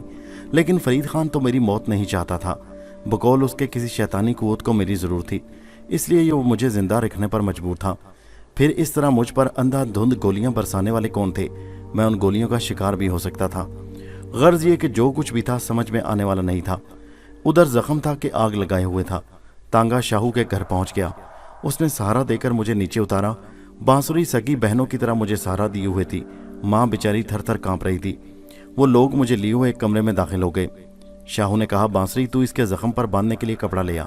मैं इनका जख्म देखता हूँ। बांसुरी चली गई और शाहू ने मेरी कमीज उतारी। उसने जख्म देखा और खुश होकर बोला, छोटे मलकान जी, गोली हड्डी में नहीं लगी, गोश्त को फाड़ कर निकल गई है, पर जख्म गहरा है। मैं इसे साफ कर दूं, फिर मैं इसके लिए कोई बंदोबस्त करता हूँ। बांसुरी ज़रूरत की चीज़ें लेकर आ गई और शाहू मेरा जख्म साफ करने लगा। शाहू ने अपनी बिसात पर जो कुछ कर सकता था किया। जख्म पर गरम गरम राख रख कर पट्टी बांधी। दोनों बड़े खलूस से मेरी तीमारदारी कर रहे थे। फिर वो मुझे सहारा देकर दूसरे कमरे में ले आए। बांसुरी ने यह कमरा मेरे आराम के लिए तैयार किया। काफ़ी कुशादा और हवादार था। एक तरफ पुराने तर्ज का एक छप्पर कट नमा पलंग पड़ा हुआ था, उस पर उजला बिस्तर लगा था। लेट जाओ मलखाने जी, मैं अभी वापस आता हूँ, शाहू ने कहा और बाहर निकल गया। उसके पीछे बांसुरी भी निकल गई। मेरे जहन में फिर चरखा चलने लगा। मुझे शाहू का भी ख्याल था। दोस्ती निभा दी थी उसने, उससे ज़्यादा बेचारा क्या कर सकता था। लेकिन मैं उसके लिए फिक्रमंद था। अगर फरीद खान को पता चल जाए कि उसने मेरे लिए क्या क्या किया है तो वो शाहू को जिंदा जला देगा। इतना ही जालिम इंसान था वो। मैं इन्हीं सोचों में गुम था कि बांसुरी आ गई। उसके हाथ में कांसी का बड़ा सा गिलास था जिसमें गाढ़ा दूध था। उसने मेरे सामने गिलास कर दिया। दूध पी लो भैया जी, उसने बड़ी चाह से कहा। मुझे उसके अल्फाज और लहजा बहुत अच्छे लगे। मैंने दूध का गिलास उससे ले लिया। अरे ये पीला क्या है, मैंने कहा। अम्मा ने इसमें हल्दी मिलाई है, वो बोली। अरे वाह, मैंने दूध का बड़ा सा घूंट लिया। ये तो बड़े मज़े का हो गया, हल्दी मिलाने से तुम्हारी चोट का दर्द कम हो जाएगा। वो तो पहले ही कम हो गया है। कैसे हुआ? इसलिए कि मेरे बहन भाई और मेरी माँ जो मेरी देखभाल कर रहे हैं, मैंने खलूस से कहा और बांसुरी मुस्कुरा दी। उन लोगों पर मैंने कभी कोई एहसान नहीं किया था। शाहू बचपन में मेरे साथ पढ़ता था और बस। लेकिन उन लोगों ने मेरे साथ जो सलूक किया उसे मैं ज़िंदगी भर नहीं भूल सकता था। अलबत्ता कभी कभी दिल में बड़ी कसक थी। मैं अब वो नहीं रहा जो था। अगर वो होता तो उन्हें इस एहसान का सिला ज़रूर देता। लेकिन अब 3-4 दिन गुजर गए। बांसुरी मेरी इस तरह देखभाल कर रही थी कि मैं बयान नहीं कर सकता। शाहू तांगा लेकर निकल जाता और शाम को वापस आता। फिर हम बैठकर बातें करते। मेरा जख्म भी हैरत अंगेज़ तौर पर भर गया। उस दिन शाहू जल्दी वापस आया। वो कुछ परेशान था। मेरे साथ चाय पी रहा था तो मैंने उसका फिक्रमंद चेहरा महसूस किया। शाहू, मैंने उसे पुकारा और वो जैसे किसी सोच से निकल आया। क्या बात है? जी छोटे मालिक। क्या बात है शाहू, कुछ परेशान लग रहे हो? हाँ बस कुछ हूँ। क्यों, खैरियत है? आपको वो बंदे याद है ना जिन्हें आपने कोमल रानी के घर पर मारा था? हाँ याद हैं। उनमें से एक का नाम कमालू था। मुझे याद नहीं, शायद हो। वो रत्ना का मुहाफिज था। हाँ मैंने उसकी पिटाई की थी वहाँ। आज वो अड्डे पर नजर आया था। अच्छा, तो फिर? तांगों को चेक करता फिर रहा था। चेक कर रहा था? मगर क्यों? हाँ मेरे तांगे के पास भी आ खड़ा हुआ। देर तक इसे देखता रहा, फिर मेरे पास आया और बोला कि सुनार कोठी चलेगा। मैंने हामी भरी तो मेरे तांगे में बैठ गया। मैंने उसे पहचान लिया। मैं खामोशी से तांगा हाँकने लगा। रास्ते में बोला, क्या नाम है तेरा? मैंने कहा शहबाज। कहाँ रहता है? हसनपुर में। पहले भी सुनार कोठी गया था? हाँ जी, हमारा तो काम है सरकार जी, बहुत बार गए हैं। गुजर घाट भी जाता होगा? हाँ जी जाता हूँ। मामून खान को जानता है? उन्हें कौन नहीं जानता सरकार जी, बड़े माई बाप थे। हाँ उनके पोते अशरफ खान को जानता है? मैंने कहा नहीं, कभी मेरा वास्ता नहीं पड़ा। तूने उनके घर के हालात के बारे में सुना होगा? नहीं सरकार, हमारा क्या काम। वो राजा भोज और हम गंगू तेली। मैंने कहा और वो खामोश हो गया। देर तक खामोश रहा, फिर बोला, मंगल का एक दिन याद है तुझे जब तू एक बंदे को लेकर सुनार कोठी गया था? वो बंदा रत्नासरी देवी जी के घर गया था और तुझे वहीं खड़ा करके गया था। बाद में तूने उसे कहाँ छोड़ा था? मंगल के दिन सुनारगढ़ी। मैंने खूब सोचने की अदाकारी की, फिर गर्दन हिलाकर बोला, नहीं सरकार जी, कोई और तांगा होगा, हम तो बड़े दिनों से सुनार कोठी नहीं गए। अरे याद कर। वो बोला, नहीं गए माई बाप। अच्छा, कुछ दिन पहले एक रात को तू गुजर घाट से आ रहा था तो तेरे तांगे में कोई बैठा था? हाँ उधर तो हम गए थे, मगर हमारे तांगे में कोई नहीं बैठा क्योंकि हमारी घर की औरतें हमारे साथ थीं। मैंने उसे जवाब दिया, कहाँ से आ रहा तू? शादी में गए थे जी, रानी कोट। वहाँ से अम्मा को लेकर आ रहे थे। कोट रानी में किसकी शादी थी? हमारे दोस्त दिलावर की बहन की शादी थी। मगर भाई जी आप इतनी बातें क्यों पूछ रहे हैं? अरे बस ऐसे ही रास्ता काटने के लिए, उसने कहा, फिर खामोश हो गया। शाहू ने जो बताया था वो मेरे लिए तशवीशनाक था। इसका मतलब है कि फरीद खान मेरी जासूसी कर रहा है। किसी तरह उसे रत्ना के अड्डे पर शाहू के तांगे के बारे में पता चल गया। किसी ने निशानदेही की होगी। और फिर उस रात जब मुझे घेरा गया था, मेरे ख्याल में शाहू खतरे में था। फरीद खान बड़ा चालाक था, वो पुरस्रार कुव्वतों का मालिक था। क्या सोचने लगे छोटे मालिक? उन्हीं वाक़यात के बारे में सोच रहा हूँ। फरीद खान को तुम्हारे तांगे के बारे में किसी तरह खबर मिल गई है और वो तफ्तीश कर रहा है। अल्लाह मालिक है मालिक जी, हमने उसे तो यकीन दिलाया, बाकी आगे जो होगा देखा जाएगा, शाहू ने कहा। लेकिन मुझे सुकून नहीं मिला। अब गड़बड़ हो जाएगी। मैं तो खैर था ही मुश्किलों का शिकार, लेकिन फिर बात वही शाहू की शामत आ जाएगी। शाहू तो बुरी तरह मारा जाएगा, कुछ करना होगा। फरीद खान बेवकूफ़ नहीं था। उस रात कोई 2 बजे के करीब उसने शाहू के घर पर छापा मारा। बहुत से लोगों के साथ आया। एक बड़ी सी जीप थी, एक वैगन भी। खुशकिस्मती ये थी कि उस वक्त मैं बेचैन होकर घर से बाहर निकल आया था। उस रात बड़ा हबस था और मुझे बहुत से ख्यालात ने घेरा था। माँ के बारे में सोच रहा था, उनसे माजरत कर रहा था कि उनका बेटा उनकी बाज़ाबी के लिए कुछ नहीं कर सका। बस इसी उलझन में बाहर निकला और घर के दरवाजे से कुछ दूर एक इमली के पुराने दरख्त के नीचे बैठ गया। तब मेरी कानों ने गाड़ियों की आवाज़ें सुनी और उन्हें देखा। यह भी इत्तफाक की बात थी कि दोनों गाड़ियां इमली के दरख्त के नीचे आकर खड़ी हो गईं। मेरा माथा ठनका। यकीनन ये फरीद खान की कार्रवाई थी और ये उसी के आदमी थे। मैंने सांस रोक लिया और दरख्त की आड़ में सिमट गया। फिर मैंने फरीद खान को देखा। वो अपनी मखसूस जीप से उतरा। दूसरी तरफ वैगन से कई अफराद नीचे उतरे। उनके चेहरों पर ढाटे बंधे हुए थे और फरीद खान की आवाज़ सुनाई दी, 4 बंदे घर के तरफ फैल जाओ। चूहे के बच्चे को भी बाहर निकलने मत देना। कोई खतरा हो तो टांगों में गोली मार सकते हो। जी मलखाने जी, एक ने कहा। चलो तुम दीवार से अंदर जाओ और दरवाज़ा खोल दो। फरीद खान ने दूसरों को हिदायत की। एक आदमी उछलकर दीवार पर चढ़ा और उसने दूसरी तरफ कूदकर दरवाज़ा खोला। फरीद खान दूसरे लोगों के साथ अंदर दाखिल हुआ। मेरे पूरे बदन में चिंगारियां दौड़ गईं। दिल चाह रहा था कि हर एहतियात बलाए ताक रखकर फरीद खान के किसी आदमी से असला छीन लूं और इनका कत्ले आम शुरू कर दूं। बड़ी मुश्किल से मैंने अपने सुलगते हुए जहन पर काबू पाया और दांत भेजते हुए अंदर की सुनगुन लेने लगा। अंदर से कोई आवाज़ न सुनाई दी। अचानक मैंने एक बड़ा फैसला किया और चारों तरफ का जायजा लेकर दरख्त के ऊपर चढ़ने लगा। वैगन की छत पर कपड़ा लगा हुआ था। मैं आसानी से वहां छुप सकता था। मैंने ऐसा ही किया और वैगन की छत पर पहुंच गया। मेरी नज़रें अब शाहू के सहन को देख सकती थी। शाहू वगैरह जाग गए थे। जो कार्रवाई हो रही थी अंदर हो रही थी, लेकिन मैंने दिल में फैसला कर लिया, अगर शाहू के अहले ख़ानदान या उसकी बहन को कोई नुकसान पहुंचाया गया तो ज़िंदगी कुर्बान कर दूंगा। कम अज़ कम फरीद खान को ज़िंदा नहीं छोड़ूंगा। कोई 25 मिनट तक अंदर मुज़ाकरात होते रहे। फिर फरीद खान 2 बंदों के साथ अंदर से बाहर आया। शाहू उसके पीछे था। वो उनके दरवाजे तक आया और मुझे शाहू की आवाज़ सुनाई दी। हमारे पुरखों ने मुल्खानों का नमक खाया है जी। हाँ, मलकानों से वफादारी हमारे लिए ज़िंदगी की तरह है। आप जो हुक्म दें हम पर फ़र्ज़ होगा। मैं तुम्हें बहुत कुछ दूंगा शहबाज खान, लेकिन जो मैंने कहा तुम्हारी पूरी जिम्मेदारी से करना है। ताबेदार हूँ मालिक जी, शाहू ने सीने पर हाथ रखकर झुककर कहा और फरीद खान जीप की तरफ बढ़ गया। दूसरे लोग भी सिमट कर वैगन की तरफ आ गए। मैं दम साध कर लेट गया। दिल तो चाह रहा था किसी तरह शाहू तक पहुँच जाऊँ और उससे पूछूं कि उसने फरीद खान जैसे शैतान सिफ्त आदमी को कैसे बेवकूफ़ बनाया। फरीद खान बहुत मुतमईन नजर आ रहा था, लेकिन उस वक्त वैगन की छत से उतरने की कोशिश मौत को दावत दे सकती थी। चुनाचे मैं वैगन की छत पर लेटा रहा और वैगन स्टार्ट होकर चल पड़ी। उससे आगे फरीद खान की जीप जा रही थी। एक तरफ से अच्छा ही हुआ, बेचारे शाहू और उसके छोटे से खानदान के लिए मैं ज़बरदस्त खतरा था। उन्होंने जो कुछ किया वो बहुत था। तारों की मध्यम रोशनी में रात का सफ़र जारी था और मेरी नज़रें भटक रही थीं। जगह जगह खलियानों में गंदम और चने की ढेरियां नजर आ रही थीं। कहीं कहीं ढेरियों पर मिट्टी का लेप चढ़ाया गया। मैं इन तमाम मनाजिर को देखता रहा। आगे फरीद खान की जीप जा रही थी। फिर आगे चलकर एक 2 शाखा सड़क आ गई। उनमें से गुजर घाट जाती, दूसरी जागीर कोट, जो यहाँ से काफ़ी दूर था। यहाँ गाड़ियाँ रुक गईं और वो लोग नीचे उतरने लगे। मैं घबरा गया। अब यहाँ क्या होगा मुझे मालूम नहीं। फरीद खान अपनी जीप से नीचे उतर आया। उसकी आवाज़ उभरी, शराजे जी मलखाने जी। एक आदमी ने आगे बढ़कर हाथ जोड़ते हुए कहा, अरे उसे तलाश करना मेरी ड्यूटी है। तुझे किसने खबर दी कि वो उस तांगे वाले के पास है? खबर तो किसी ने नहीं दी मालिक। फिर बस एक शक था। क्या? जब कोमल रानी को अगवा किया गया तो वो तांगा सुनार कोठी में देखा गया और फिर उसे उस रात गुजर घाट से गुजरते देखा। उल्लू के पट्टे तू जासूस बन गया और सबको ख्वार किया। गलती हो गई मालिक। तुझे पता है मेरा दिमाग ख़राब है, मारा जाएगा मेरे हाथों। आइंदा ऐसी गलती नहीं होनी चाहिए। नहीं होगी मालिक, वो कपकपाती आवाज़ में बोला। इसका मतलब ये नहीं कि तुम उसकी तलाश छोड़ दो, मगर एहतियात से, फरीद खान ने कहा। फिर बोला, चलो वापस चलो। रात काली कर दी और तुम भी जाकर आराम करो। फरीद खान ने कई गालियां बकीं, फिर वापस जीप में जा बैठा। यहाँ से उनके रास्ते अलग हो गए, यानी जीप एक तरफ चल पड़ी और वैगन दूसरी तरफ। मैं बदस्तूर वैगन की छत पर था और दिल ही दिल में हंस रहा था। जिसकी तलाश में आए हो वो तो उनके पास था, लेकिन इनको फरिश्तों को भी इस बारे में मालूम नहीं था। लेकिन अब ये कहाँ जा रहे हैं कुछ अंदाज़ा नहीं। मैं वैगन की छत पर लेट गया।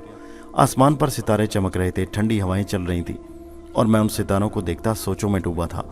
फितरतन मैं मुजरिम नहीं था, संग दिल भी नहीं। किसी को नुकसान पहुंचाना मेरी फितरत में नहीं था, लेकिन बदनसीबी ने मुझे घेर रखकर यहाँ पहुंचा दिया। फरीद खान ने उस पूरे ख़ानदान को ख़त्म कर दिया। हवेली बिल्कुल ख़त्म नहीं हो गई थी, वहाँ मेरे दूसरे रिश्तेदार भी थे, लेकिन सब के सब सहरज़दा। हवेली बिल्कुल खाली नहीं थी। कोई भी फरीद खान के ख़िलाफ़ कुछ नहीं कर सकता था। फरीद खान ने उनकी ज़िंदगियों पर कब्ज़ा जमा रखा था। बार बार मेरे दिल में ख्याल आया कि फ़रीद खान का किस्सा ख़त्म कर दूं। हवेली में दाखिल होने के बहुत से खुफिया रास्ते मेरे इल्म में थे, और फरीद खान अगर अपनी शैतानी कुव्वतों से काम ना लेता तो मेरे सामने कुछ नहीं था। मैं उसे तरोड़ मरोड़ कर रख देता। लेकिन माँ का क्या होता? ये बात मुझे मालूम थी कि मेरी माँ जिंदा है और फरीद खान के कब्ज़े में है। मेरा फ़र्ज़ था कि मैं अपनी माँ को उसके चुंगल से निकाल लूँ। किस कदर ही जानी कैफियत से गुजर रहा था, लेकिन कुदरत के असूल अपना काम कर रहे थे।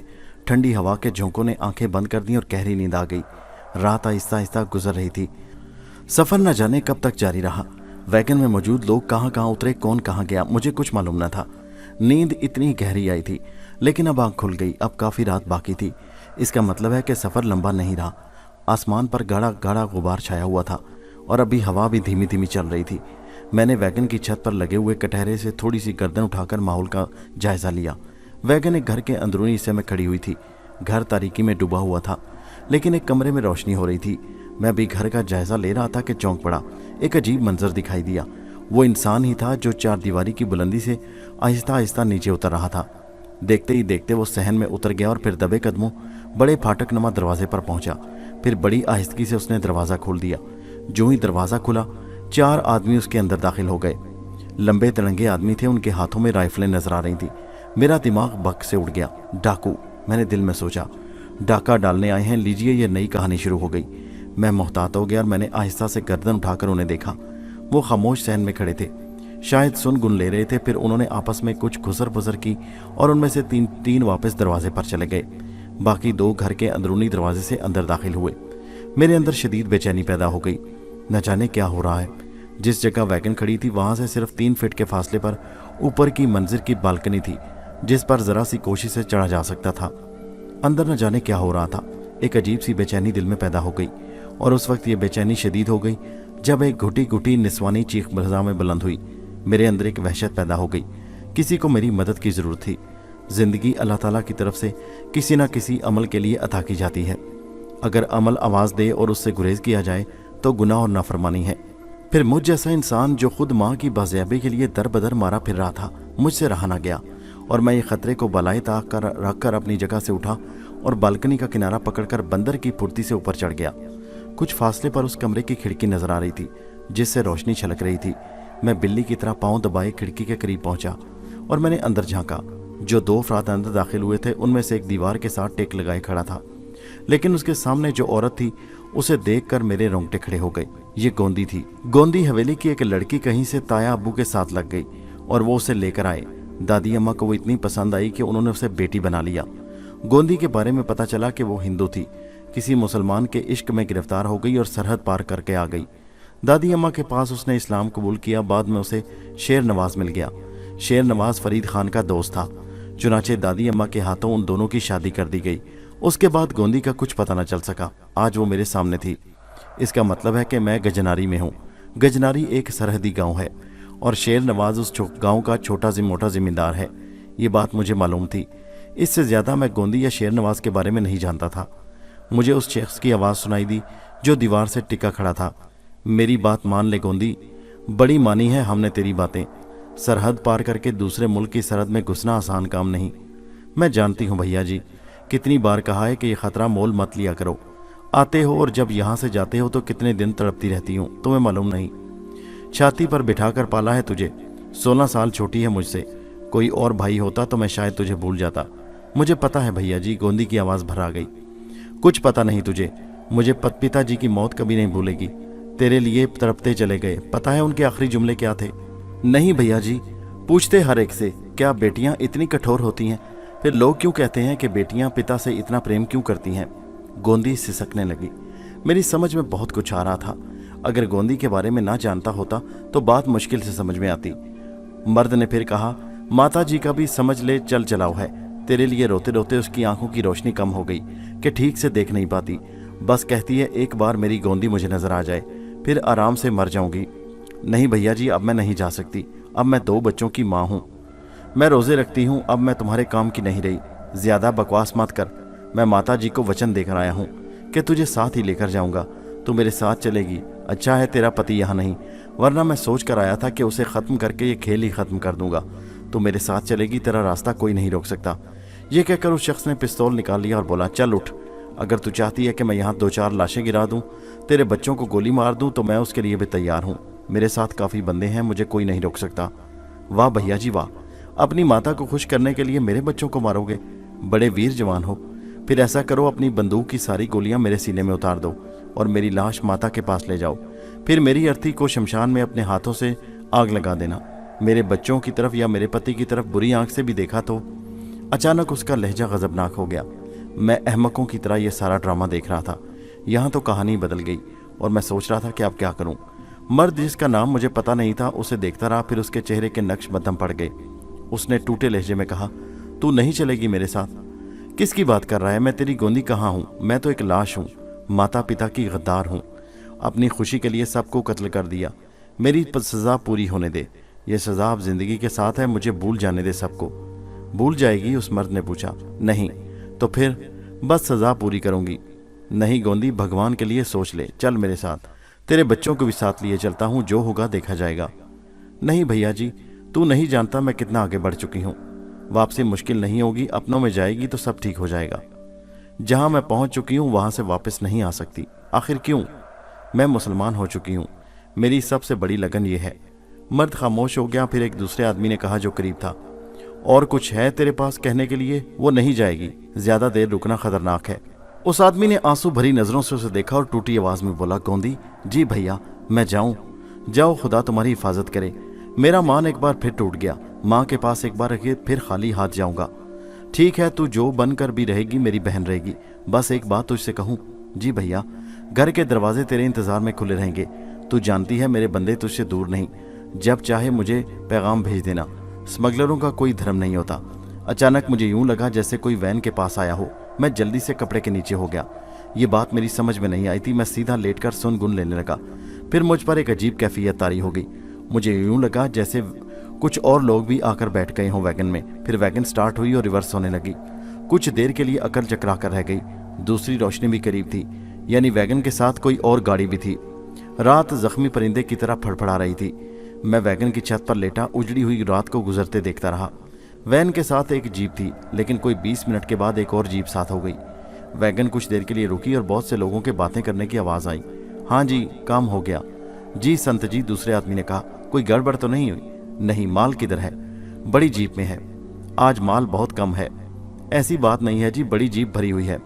चलो फिर जल्दी करो, सवेर होने वाली है। गाड़ियां फिर चल पड़ी। इसके अलावा चारा नहीं था कि खामोशी से वैगन की छत पर पड़ा रहूं और सुबह होने से पहले उसे छोड़ दूं। अब तक की कार्रवाई से अंदाजा हुआ कि यह सब स्मगलिंग का चक्कर है। कोई पूरा गिरोह मसरूफ़ अमल है, लेकिन मैं कहाँ पहुंच गया, किस जगह हूँ और अब मुझे क्या करना चाहिए? वैसे भी बेदस्तो पा था, कोई मंजिल सामने नहीं थी, करने के लिए कुछ नहीं था। अब तक खुद को तकदीर के धारे पर छोड़ रखा था। हकीकत तो ये थी कि मेरी जिंदगी में कुछ नहीं था। इतना नालायक हूँ कि माँ के लिए भी कुछ कर नहीं सका। क्या जिंदगी है? क्या ये भी कोई जीना है? एक बार फिर जायजा लिया अपना, क्या किया है मैंने अब तक। अगर फरीद खान की बात मानकर जायदाद से दस्तबरदारी के कागजात पर दस्तखत कर दूं, तो क्या वो मेरी माँ को मेरे हवाले कर देगा? मुश्किल था, उसके बाद वो हम दोनों को ख़त्म कर देता। हमारी ज़िंदगी उसे हमेशा ख़तरा महसूस होगी। इससे कोई फ़ायदा नहीं था। दूसरी सूरत यह थी कि मैं खुद कोशिश करके उसे ख़त्म कर दूं। क्या ये मुमकिन था? वो शैतानी कुव्वतें हासिल कर चुका है, इतनी आसानी से काबू में नहीं आएगा। वैसे ही दिलचस्प बात थी कि सारी कुव्वतें मुझे भी काबू करने में नाकाम हुई थीं और वो माँ के ज़रिए मुझे काबू में करना चाहता था। गाड़ी का सफ़र जारी था और उसके साथ मेरे जहन का भी। फिर आंखें नींद से बोझल होने लगीं और फिर मैं गहरी नींद सो गया। नींद भी बड़ी मज़े की चीज़ होती है, सारे गम और परेशानियां भुला देती है। मुझे भी कुछ याद नहीं आया। जागा तो खूब दिन चढ़ चुका था, लेकिन बादल छाए थे। मेरा दिल धक से रह गया। वैगन रुकी हुई थी और हर तरफ सन्नाटा छाया था। न जाने कौन सी जगह थी। रात के सारे वाक़यात याद आ गए। पहले तो दिल पर खौफ सा तारी रहा, फिर खुद हंस पड़ा। मैं कुछ था ही कहाँ जो अपने लिए खौफजदा होता। वक्त की हवाओं के साथ खुश्क पत्ते की तरह लड़ रहा था। ये हवा जहाँ चाहे ले जाए, जो होगा देखा जाएगा। वैगन की छत पर उठकर बैठ गया। बड़ी सरसब्ज़ो शादाब जगह थी। एक तरफ इमारत नजर आ रही थी, बाकी चारों तरफ हरियाली थी। इमारत के पास एक आदमी नजर आया तो मैं नीचे झुक गया। वो अंदर चला गया तो मैं फुर्ती से वैगन की छत से नीचे उतरा। इमारत बिल्कुल सुनसान थी, जैसे यहाँ कोई न रहता हो। मगर ये है कौन सी जगह? आगे बढ़कर इमारत की तरफ चल पड़ा। एहतियात बरत रहा था, पहले देख लूँ कहाँ हूँ, उसके बाद आगे का फैसला करूँगा।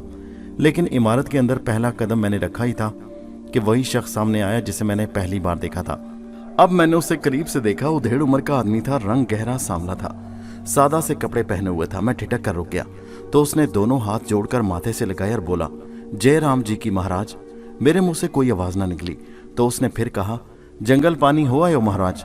हाँ जी। न जाने किस तरह मेरे हलक से आवाज निकली, आप कमरे में जाओ, हम आपके लिए भोजन लाते हैं, उसने कहा और पूरे इत्मीनान से मुड़कर एक तरफ चल पड़ा। या खुदा, ये क्या है? उस शख्स ने मेरे अजनबी होने पर हैरत का इजहार नहीं किया, बल्कि इस तरह पेश आया जैसे उसे किसी अजनबी की मौजूदगी पर कोई हैरत ना हुई हो। अब क्या करूं? यहाँ से भाग जाने की कोशिश करूं या? और फिर मेरे अंदर से कुछ आवाजें आईं। उसने लफ्ज भोजन कहा है जिसे वो लेने गया, यानी खाना, यानी नाश्ता। उसने मेरी मौजूदगी पर हैरत का इजहार क्यों नहीं किया या मुझे अजनबी क्यों नहीं समझा? ये सब बाद में सोचने की बातें हैं। पहले पेट भरा जाए, उसके बाद जो होगा देखा जाएगा। फिर जब बाहर कदमों की चाप सुनाई दी तो मैं सीटी बजाने लगा ताकि वो इधर मुतवज्जो हो। यहाँ भी कोई मुश्किल न पेश आई। वो किसी तरद्दुद के बगैर अंदर दाखिल हो गया। उसके हाथों में बड़ी सी ट्रे थी जिसमें ताज़ा गरम गरम पूरियाँ, कद्दू की तरकारी, सूजी का हलवा और चाय थी। देखकर मज़ा आ गया और मैं खामोशी से खाने में मसरूफ़ हो गया। खूब पेट भरा, चाय पी और सैर हो गया। वो फिर अदब से एक तरफ खड़ा रहा। मैंने उसे देखकर कहा, अरे आप खड़े क्यों हो, बैठो। नौकर है महाराज आपके, हाथ जोड़कर बोला। क्या नाम है तुम्हारा? छाजू जी। असल नाम श्याम सुंदर है, ये सब छाजू कहते हैं। मेरा नाम जानते हो? नहीं महाराज। फिर मेरी इतनी सेवा क्यों कर रहे हो? आप मेहमान जो हैं हमारे, बंसी राज जी ने हमें हुक्म दिया कि आपको कोई कष्ट ना हो। ये बंसी राज कौन है? मालिक हैं जी हमारे, राजनगर के जिम्मेदार हैं। पर आप ये क्यों पूछ रहे हैं? तुमसे बातें करने को दिल चाह रहा था, मैंने हंसकर कहा। अच्छा महाराज, ये कहाँ है बंसी राज? माल पहुंचाने गए हैं। कौन सा माल जी? हाँ जी, रात को जो माल आया है आप ही लोग तो लेकर आए थे। वो तो ठीक है, मगर पहुंचाने कहाँ गए हैं? हमें क्या मालूम जी, उसने कहा। यहाँ और कौन रहता है? कहाँ? इस घर में। घर तो केदारी महाराज का है, बस वही रहते हैं। हाँ, सरहद पार से माल आता है तो यहाँ उतरता है और फिर बंसी राज के आदमी ले जाते हैं। केदारी महाराज की घरवाली और बच्चे कहाँ रहते हैं? लो, वो तो जोगी महाराज हैं जी, उनका कोई है नहीं। हाँ, ज़रूरत होती है तो कोई आ जाता है, आप देखो ना जी। ज़रूरत तो ज़रूरत होती है। छाजू हंसने लगा। केदारी जी कब आएंगे? मन मौजी हैं जी, साधु संतों को क्या है, जब मन चाहे आ जाएंगे। पर लगता है आपका मन अकेले नहीं लग रहा। फिर वो मैंने खेज अंदाज में हंसा। अरे तुम हो ना, तुझसे बातें करके अच्छा लगता है। मेरे इन लफ्ज़ों ने उसे खुश कर दिया। किसी भी चीज़ की ज़रूरत हो तो बता देना छाजू, बड़े काम की चीज़ है। वो तो मुझे लग रहा है। अच्छा ये बता, बंसी राज और केदारी जी का आपस में रिश्ता क्या है? दोनों स्मगलर हैं जी। केदारी जी साधु संत बनकर सौदे करते फिरते हैं और बंसी राज जी माल उखाड़कर सरहद पार से और दूसरी जगहों से लाते हैं। दफतन पहली बार मेरे ज़हन पर बिच्छू ने डांग मारा। हर जगह कोई है।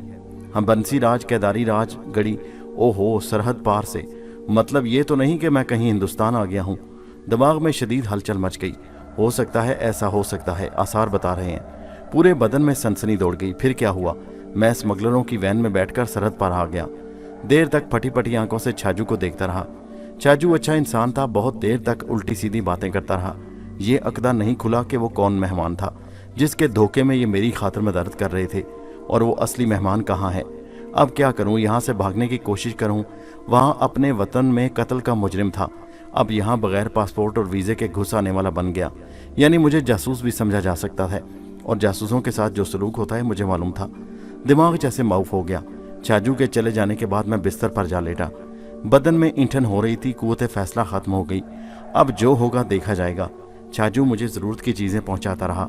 उसने मेरी खिदमत में कोई कसर ना छोड़ी। पूरा दिन गुजर गया, छाजू के सिवा कोई और दिखाई न दिया। रात के खाने के बाद बिस्तर पर लेटकर बहुत सी यादों में गुम हो गया। अचानक गहरी खामोशी में कमरे का दरवाज़ा होले से चिरचिराया और मैं चौंक पड़ा। लैंप की धुंधली रोशनी में मेरे सामने दीवार पर एक परछाई लहराई। मैंने चौंक कर देखा, लेकिन वो छाजू नहीं बल्कि कोई औरत थी जिसकी पुश्त मेरी तरफ थी। वो दरवाज़ा बंद करने के लिए मुड़ी, फिर उसने रुख बदला, लेकिन उसका चेहरा साफ दिखाई नहीं दे रहा था। वो सर्द कामत थी, जिस्म गुदाज और भारी था, निचला बदन खासा फूला हुआ था। मैं बेख्तियार उठकर बैठ गया। वो आहिस्ता से चलती मेरे करीब आ गई और फिर मेरे बिस्तर के पाइंती पर बैठ गई। उसका सांस ऐसे चल रहा था जैसे कहीं दूर से आई हो।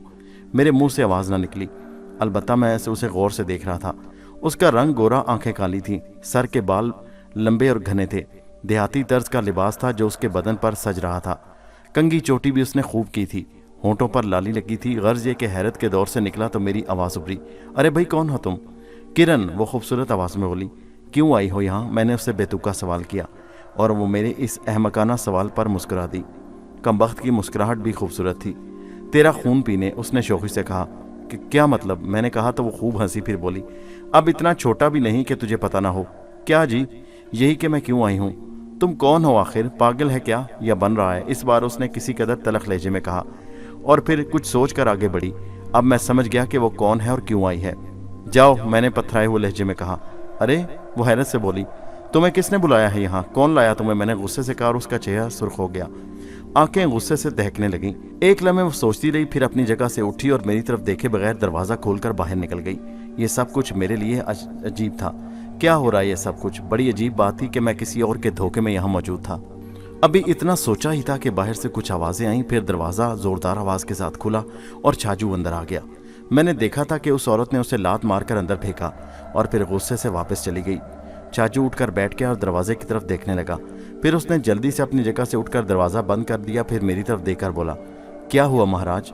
यही तो मैं तुझसे पूछ रहा हूँ। वो बहुत गुस्से में थी। अरे कौन थी वो? करना रती थी, विधवा है, उसका पति मर चुका है। केदारी महाराज की सेवा करती है, वही इसका खर्च उठाते हैं। मैं उन्हीं के नाम पर उसे लाया था। बड़ी मुश्किल से आने पर तैयार हुई, मगर बड़े गुस्से में वापस गई है। मुझे मेरे पास पहुंची और मुझे मारना शुरू कर दिया। ससुरी ने मेरी नई कमीज भी फाड़ दी। देखो। छाजू ने बड़ी मजलूमियत से अपनी कमीज मुझे दिखाई और मुझे हंसी आ गई। मैंने कहा, तेरी बेवकूफ़ी थी छाजू। क्यों जी? मैंने तुझसे ऐसी कोई फरमाइश तो नहीं की थी। अरे, वो चौंक कर मुझे देखने लगा, फिर कुछ लम्हे सोचा, फिर गर्दन हिलाकर बोला, हाँ सो तो है। वो चली गई?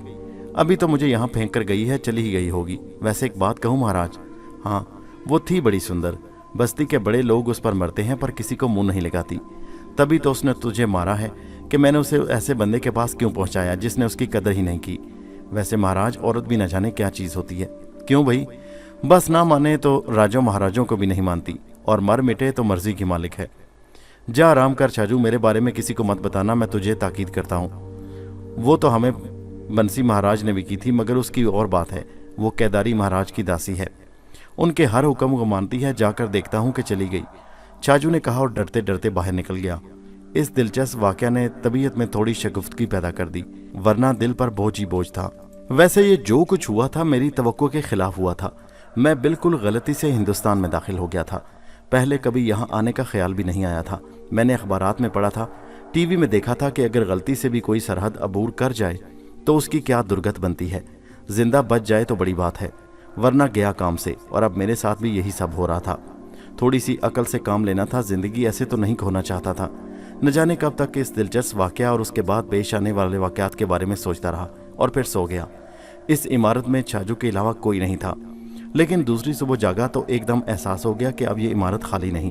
कुछ देर बिस्तर पर लेटा आवाज़ें सुनता रहा, फिर अपनी जगह से उठकर बाहर निकला।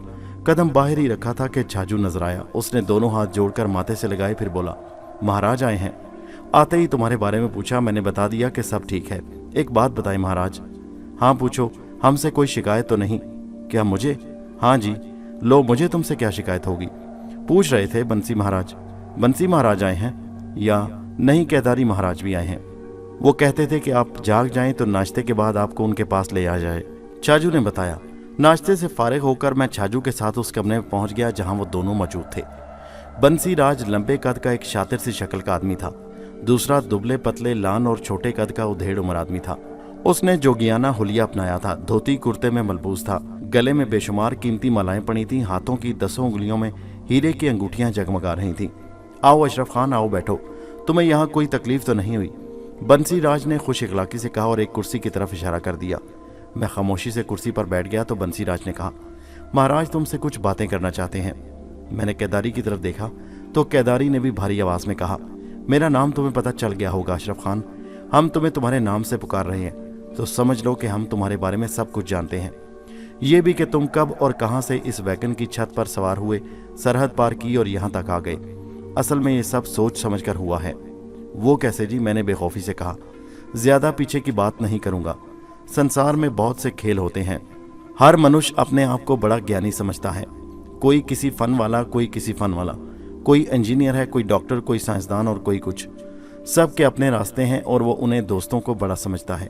इसी तरह जादू पंथ हैं। जादू की बहुत सी किस्में होती हैं जो तुम नहीं समझ सकते और ना ही तुम्हें उसकी ज़रूरत है।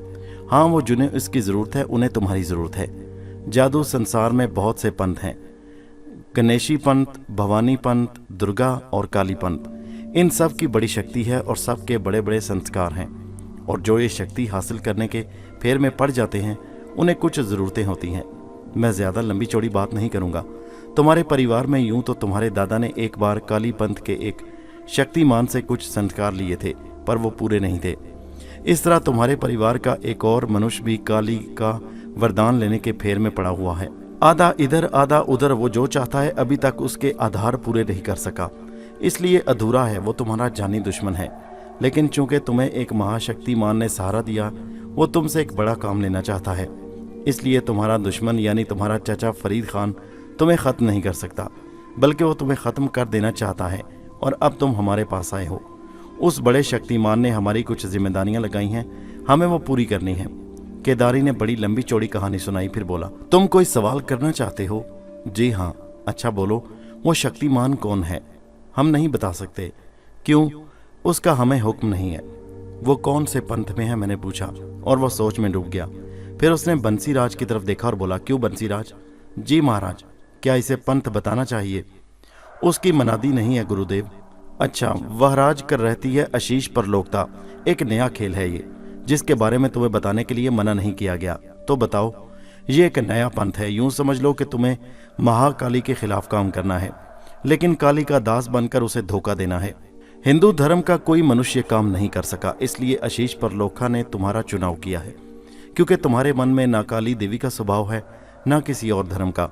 इसलिए तुम सिर्फ मजबूरन आशीष परलोकता के लिए काम कर सकते हो। मैंने पूछा, मजबूरन क्यों? इसलिए कि तुम्हारी माँ तुम्हारे चाचा के कब्जे में है, उसने कहा। और फिर एक बार मेरे जहन को शदीद झटका लगा। अब मुझे अंदाज़ा हो गया कि ये तो एक पूरा नेटवर्क चल रहा है। एक और अंदाजे की तस्दीक हुई थी, और वो ये कि शैतान ने भी जदीद हथकंडे तैयार कर लिए हैं। वो फिर बोला, जिंदगी एक बार मिलती है बालक, मगर मनुष्य दीन धर्म के फेर में पड़कर इसे खो देता है। बेवकूफ़ी के सिवा कुछ नहीं। अब तुम एक दूसरे मुल्क में दाखिल हो चुके हो, तुम्हें यहाँ लाया गया है। जो कुछ तुमसे कहा जाए वैसे करोगे तो जीवन पाओगे, और शक्ति भी। और अगर दिमाग में कुछ और बातें हैं तो तुम जानते हो कि यहाँ पर तुम्हारे साथ क्या सलूक किया जा सकता है। अच्छा, मैं चाहे जासूस ना भी हूँ, मैंने कहा, और केदारी हंस पड़ा। हाँ, ऐसा ही है। मैं खामोश हो गया। कुछ लम्हे के बाद बंसीराज ने कहा, तैयार हो जाओ, हमें रेल से सफ़र करना है, मगर हमें कहाँ जाना है ये मत पूछना। इसके बाद मुझे वापस मेरे कमरे में पहुंचाया गया। मेरा दिमाग हवा में उड़ रहा था। मैंने ख्वाब में भी नहीं सोचा था कि इतनी पुरस्रार और अनोखी कुव्वतें मेरे इर्द गिर्द हैं और मेरे लिए काम कर रही हैं। ऐसी कौन सी खूबी थी मुझ में? केदारी ने जो कुछ कहा था उसका कोई सिरा मेरी समझ में नहीं आया था। पता नहीं ये पंथ वंथ क्या है। ना मुझे उससे कोई दिलचस्पी थी, ना मैं कोई ऐसी ताकत चाहता था। बस महबूब इलाही ने जो तावीज़ मुझे दिया था, मुझे उस पर ईमान था। मुझसे ही गलती हो गई कि मैं उसकी हिफाजत न कर सका। तब मैंने दिल में सोचा कि मैं भी कुछ ईमानी अलूम सीख लूँ जो मेरे काम आए, लेकिन वो काले इल्म ना हो। अगर ऐसा ही था तो बेचारे जमुना दास मुझे बहुत कुछ सिखा सकते थे, मगर उन्होंने मेरे मज़हब का पूरा एहतमाम किया और साफ इनकार कर दिया। और मनिका, जो मेरे दिल में आज तक कसक बनकर थी, दोनों बाप बेटी ने मेरे लिए जान दे दी। और अब ये नया खेल। लेकिन ए खबीस रूहो, बेफिक्र रहो, तुम मेरा ईमान नहीं छीन सकोगी। जिंदगी कुछ भी नहीं। इंसान एक सांस अपनी मर्जी से नहीं ले सकता। इसी तरह कोई इंसान या इंसान नुमा शैतान किसी की ज़िंदगी नहीं ले सकता। चुनाचे मुझे उसकी क्या परवाह। हाँ, शैतान से जंग के लिए ज़रा एहतियात है। वक्त गुजरता रहा। फिर दूसरे दिन वही जीप मुझे लेकर चल पड़ी जो स्मगलिंग का सामान लेकर आई थी। ये मज़े की बात थी, ये लोग शैतान के भी शागिर्द थे और काले इल्म भी करते, साथ में स्मगलर भी थे। पता नहीं कम वक्तों के कौन कौन से रूप थे। जीप का सफ़र एक अच्छे खासे शहर तक आकर ख़त्म हुआ। ये शायद धामपुर था, जिसके रेलवे स्टेशन पर जीप रुकी। उसके बाद मुझे एक ट्रेन में मुंतकिल किया गया। कंपार्टमेंट में केदारी और बंसीराज भी मेरे साथ थे। ट्रेन का सफ़र जारी रहा। मैं बहुत से अंदाजे लगा रहा था। पूरे दिन के सफ़र के बाद रात के कोई 2 बजे होंगे कि ट्रेन की रफ्तार सुस्त होने लगी।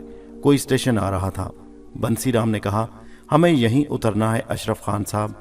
मैंने बाहर झांका, कुछ पता नहीं चला कि कौन सी जगह है, लेकिन बहरहाल अभी उनके लिए हर अमल करना था। मेरा काम बाद में शुरू होगा और मैं तैयार हो गया। दोस्तों, ये कहानी जारी है। इसका अगला हिस्सा नेक्स्ट वीडियो में मुलाहिजा कीजिए। कहानी कैसी लगी नीचे कमेंट में ज़रूर बताइए और हमारे चैनल हैदर वॉइस को सब्सक्राइब कीजिए। शुक्रिया।